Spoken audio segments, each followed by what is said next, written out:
The story begins on an ordinary morning. Russian generals descending into a 3-level bunker, confident no aircraft could reach them without being destroyed by layered radar. 20 minutes later, the screens above ground went dark. It wasn't sabotage. It wasn't jamming. They had just been hit from within by bombs that detonated deep inside their own command hub. What followed was a chain reaction of silence. No commands, no approvals, no plans. This wasn't just about steel and concrete falling apart. It was about the collapse of control itself. Before we move on, please take a moment to subscribe to the channel and like the video.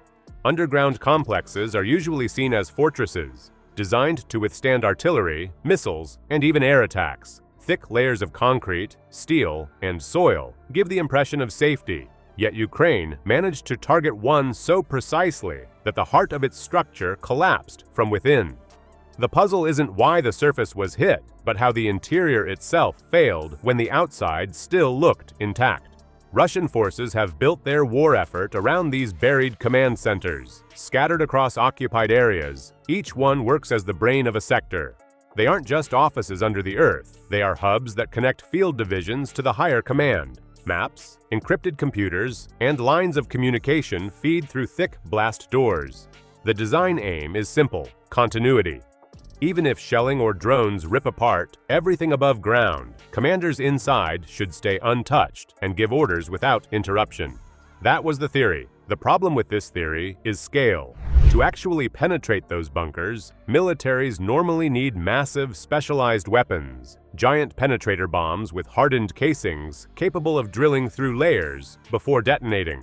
Ukraine does not have unlimited stocks of those.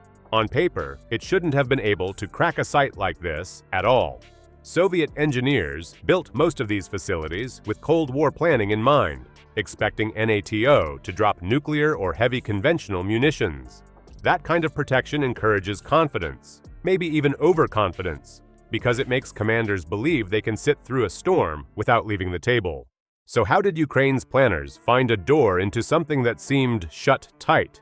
They turned to intelligence work that looked less like military strikes and more like detective work. Teams pieced together fragments. Construction diagrams leaked years ago, satellite photographs showing new entrances, and human reports about supply trucks, delivering fuel and equipment to hidden hatches. Each detail was mapped, layered, and cross-checked until a picture of the real layout emerged.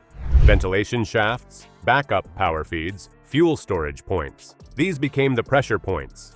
Hitting them would not look dramatic on radar, but they were arteries leading into every level. It wasn't enough to know the weak spots, though. Timing mattered more than firepower. Ukraine waited, calibrating patterns of movement, until they could see when high-ranking officers descended into the tunnels. Patience stretched for weeks. Cameras and drones watched, signals were intercepted, and habits were noted. The goal was not just removing the building, it was striking when the command core was physically inside. That kind of opportunity doesn't appear every day, so the window was kept open until the right alignment. Once the bombs were released, they weren't tasked with smashing through the thickest walls. They went for what was vital, but fragile. Imagine flooding an entire subway system by breaching one maintenance pipe instead of hammering each station individually. That's essentially what happened underground. By striking vents and internal passages, the shockwave and collapsing debris traveled directly into the heart of the facility. With one cut, oxygen, power, and structure itself failed together across the 3 levels. Entrances were sealed, communications went dark, and those inside were trapped in silence. This attack wasn't luck or random targeting. It was engineered for maximum failure inside the bunker. The surface showed little chaos at first, but the underground core was broken from its lifelines. That choice reshaped the hours that followed. Because the real damage didn't stop at one destroyed command post, it rippled outward to disrupt every Russian unit tied to its decisions. But the most revealing consequence wasn't the bunker collapsing. It was what unfolded on Russia's front lines in the following 3 days, when silence from underground echoed across the battlefield. What happens when the commanders vanish, but the soldiers keep fighting, waiting for orders that never come? The strike on the underground command hub wiped out more than a hardened bunker. Within minutes, the clockwork rhythm of Russia's centralized military machine began to unravel. Units that had grown accustomed to constant supervision suddenly found themselves staring at silent radios. Messages that usually came in streams of directives, corrections, and confirmations were replaced by static and unanswered calls. For the men on the front, this wasn't just an interruption in communication. It was the collapse of their guiding structure. Russia's command model has long relied on heavy centralization. Officers at company and battalion level often have little authority to act independently. Every artillery adjustment requires approval. Every reconnaissance drone needs confirmation. Even resupply convoys must receive signed orders before moving forward. That rigid framework keeps strict control, but leaves the whole system vulnerable. When the hub went silent, the entire chain fractured because no one had practiced standing alone. The result was paralysis. Soldiers could still fire rifles and operate vehicles, but the wider fight slowed to a crawl without the command pipeline feeding it. The immediate consequences piled up fast. Artillery crews sat with loaded guns but couldn't begin fire missions. They lacked the approval codes needed to release coordinated barrages. Drone operators launched flights, but most missions were canceled when no confirmation arrived to authorize strikes. Supply units sent repeated requests for fuel and ammunition, yet received no instructions on where to deliver them. It wasn't lack of hardware. It was lack of permission that froze the battle line. In a structure so rule-bound, hesitation is safer than initiative, and hesitation spread everywhere. This operational freeze is what analysts call a disruption of the decision cycle. Every army has a rhythm: gather information, choose a tactic, issue instructions, act on them, then repeat the loop. When headquarters vanished, that loop stretched into nothing. Some units began operating on old instructions, repeating the same movements, even though the situation in front of them had changed. Others simply stayed in place, unwilling to move without orders. The battlefield energy drained away, while Ukrainian units, still synchronized, kept advancing operations with their cycle intact. The silence created more than a physical gap in coordination. It dug a psychological hole across the troops. Rumors spread that their generals had been killed.